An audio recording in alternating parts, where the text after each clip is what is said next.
गुढीपाडवा हिंदू धर्मातील 3.5 मुहूर्तांपैकी एक अत्यंत शुभ सण. या दिवशी उभारली जाणारी गुढी ही विजय, समृद्धी आणि नवचैतन्याचं प्रतीक मानली जाते. मात्र बदलत्या काळानुसार आणि वाढत्या शहरीकरणामुळे आपल्या सणांचं स्वरूपही बदलत चाललंय.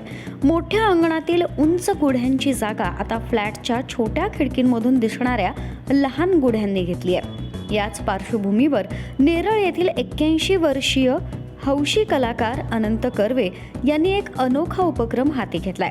ते गेल्या अनेक दशकांपासून पर्यावरणपूरक आणि लहान आकाराच्या गुढ्या तयार करतायत. आजच्या पिढीला पारंपरिक गुढी कशी असते हे समजावं आणि सणांची ओळख जपली जावी यासाठी कर्वे यांचा हा प्रयत्न अत्यंत मोलाचा ठरतोय.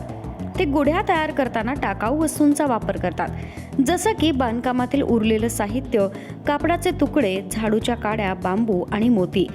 कमीत कमी खर्चात आणि पर्यावरणाची काळजी घेत ते सुंदर आणि आकर्षक गुढ्या साकारतात. कर्वे सांगतात, पूर्वी प्रत्येक घरासमोर मोठी गुढी उभारली जायची. आज ते शक्य नाही. म्हणूनच मुलांना या परंपरेची ओळख व्हावी हेच माझं ध्येय. नमस्कार, मी आनंद कर्वे, नेरळ. आता गुढीपाडव्याच्या स्वागतासाठी आपण नवीन वर्षाचं स्वागत करतो. त्याच्यामध्ये आपण घरोघरी गुढ्या उभारतो. ती गुढी कशी उभारली जाते, पारंपरिक पद्धतीने कशी गुढी उभारतात हे हल्लीच्या मुलांना कळावं म्हणून या प्रतिकात्मक अशी मी गुढीचं मॉडेल तयार केलेलं आहे. आणि या ठिकाणी आपण बघतोय पाटावरती आपल्याला कलश मांडलेला आहे. त्या ठिकाणी त्याच्यावरती आंब्याची पानं, त्याच्यानंतर नारळ आहे, बाजूला ज्या पानसुपारी आहे, विडा, दक्षिणा, त्याच्यानंतर अगरबत्ती, निरंजन आहे तपकामध्ये. त्याच्यावरती पाटावरती श्रीराम आणि गोपद्म काढलेलं आहे. गुढीच्या याच्यावरती आपण बघितलं तर आपल्याला गाठी बांधलेली आहे, त्याच्यामध्ये गोड म्हणून.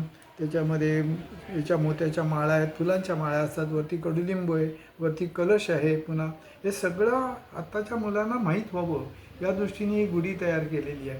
याच्यासाठी आपण घरातल्याच वस्तू वापरलेल्या आहेत. त्या असं नाही की कुठलं तरी बाजारातून विकत आणलेले आहेत वगैरे. आपण घरात जे अवेलेबल असतात त्यातूनच केलेले.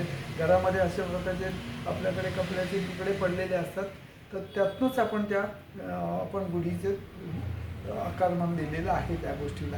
तर आपल्याला बघा कसं वाटतंय ते. धन्यवाद. 81 वर्षाच्या वयातही त्यांचा उत्साह आणि कलाप्रेम कायम आहे. त्यांच्या या उपक्रमातून आपल्याला एक संदेश मिळतो: परंपरा बदलू शकतात, पण त्यांची ओळख जपणं आपल्याच हातात आहे.